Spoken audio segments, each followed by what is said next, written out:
कि आपने ये अपराध किया, इसलिए मन को हमेशा साफ रखिए, किसी के लिए बुरा मत सोचिए, क्योंकि सोचते ही कर्म बंद हो जाता है। कर्म बंद जाएगा, कर्म लिखा चला जाएगा। उसी प्रकार अगर आप सिर्फ अच्छा सोचेंगे, आप किसी की मदद कर पाएँ न कर पाएँ, किसी को खाना खिला पाएँ, नहीं है आप सक्षम, लेकिन आपके मन में आता है कि काश अगर मेरे पास होता तो मैं इसका भला करता, आपका कर्म बंध जाएगा। ईश्वर आएगा, उसे रोटी खिला देगा, लेकिन वो आपके इसमें चला जाएगा कि आपने वो खाना किया। कई जगह हमारे कई और आने वाले लोगों ने, जो पीछे हुए लोग हैं, इन्होंने बताया कि ईश्वर बहुत ऊपर है और उसको पाने के लिए बहुत प्रयत्न। कुछ वर्ष पहले उज्जैन गया था, महाकालेश्वर की भस्म आरती में शामिल होने के लिए। बहुत प्यारी आरती होती है, बहुत जोश से होती है, बहुत तेज होती है। बहुत बड़ा कमरा नहीं है जहाँ भस्म आरती, आप भी कहीं गए होंगे। वहाँ 11 तो पंडित होते हैं जो पूजा पाठ करते हैं और 10-11 ही बाकी भक्त लोगों को अनुमति मिलती है।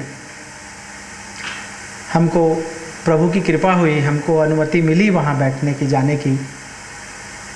आरती शुरू हुई, सब ढोल मंजीरे जो भी उनके साज थे बहुत तेजी से बज रहे थे, आरती हो रही थी। मेरे मन में आया, मेरे ठीक सामने खड़े होके कोई तेजी से मोर पंख का पंखा भगवान को कर रहा था। मेरे मन में आया कि हे परमपिता परमेश्वर, काश 2 बार मेरे को भी ऐसा करने को मिल जाए, मैं भी तुझे पंखा कर सकूं। पर ये मुझे देगा नहीं, क्योंकि जितने जोश से वो कर रहा था। वो अचानक पलटा और मुझसे कहने लगा, ये ले। आंखों में आंसू आ गए, रोते रहा मैं। मेरी जगह आप भी होते तो यही होता। बहुत दूर नहीं है वो, घूंघट के पटखोल पिया मिलेंगे। एक झीना सा पर्दा है उसके और हमारे बीच। हिम्मत है तो इस पर्दे को हटाने की। सिर्फ एक प्रयास, सच्चा प्रयास। हमको संसार छोड़ के जाने की जरूरत नहीं, जंगल जाने की जरूरत नहीं। हम घर में रह के भी उसका नाम लें, सच की रोटी खाएं, लोगों से अच्छा व्यवहार करें। आप कहेंगे कि मैं राम की कथा तो नहीं कह रहा कि राम ने ऐसा कहा, कृष्ण ने ऐसा कहा, उनने ऐसा किया, ये तो हम दिन रात सुन ही रहे हैं। मैं सिर्फ ये चाहता हूँ कि छोटी छोटी बातों से, मेरे अनुभव से आपको ऐसा लगे कि क्या।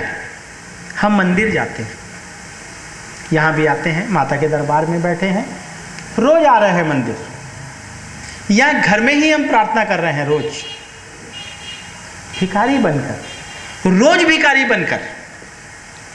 माँ ये दे दे, माँ बंगला दे दे, कार दे दे, बेटा दे दे, स्वास्थ्य दे दे, ये दे दे, वो दे दे, ये दे दे। और हमारे घर पर अगर वही भिखारी रोज आता है तो कहते हैं हम तो गुरुवार को देते हैं, हम तो मंगलवार को देते हैं। उसने क्या नहीं दिया? उसने बहुत कुछ दिया है, पर हमारे पास सिवाय शिकायतों के कुछ नहीं। हम कभी आए, माता के सामने खड़े हों और माँ कहे कि तेरा धन्यवाद माता, तूने हमें क्या नहीं दिया। और रोज भिखारी बनकर मंदिर ना आए, धन्यवाद देने आए। धन्यवाद में आपकी आंखों में आंसू होने चाहिए, खुशी के, धन्यवाद के आंसू। आंसू भी भेद जानते हैं, देख लीजिएगा, कभी आजमा लीजिएगा। भगवान न करे किसी को कोई गम का आंसू मिलना पड़े। दुख के आंसू हमेशा गर्म होते हैं, खुशी के आंसू हमेशा ठंडे होते हैं। आंसू भी जानते हैं भेद। इसके बाद प्रार्थना कैसी करनी चाहिए? सिर्फ हम अपने आप में सिमट गए प्रार्थना में।